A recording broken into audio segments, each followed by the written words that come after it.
And as you know, these guys are followed by enthusiasts of who want to actually be on the bikes like this. So for us, this is diversification of products and offerings for tourism. And this is like the third time it's actually happening again here.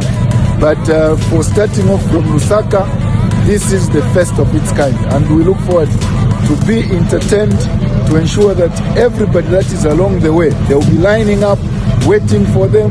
As they stop over, they interact, they buy some things from them.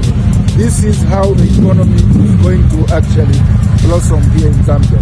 So it's great that we have a product added to a tourism offering in Zambia today for the bikers. So big up to them. Making for tourism and for Livingstone Bike Culture Festival 2026. Let's do this.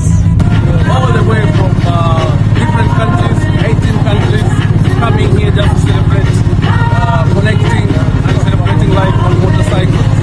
We've got so much support as bikers here in Zambia.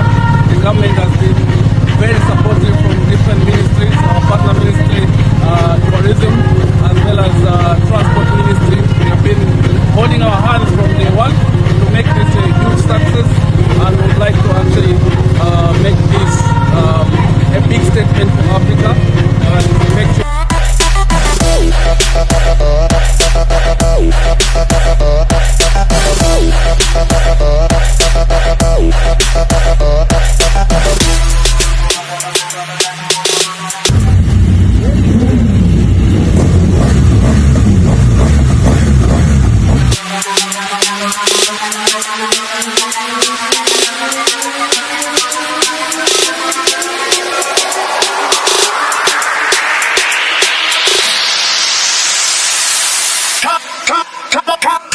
Yeah.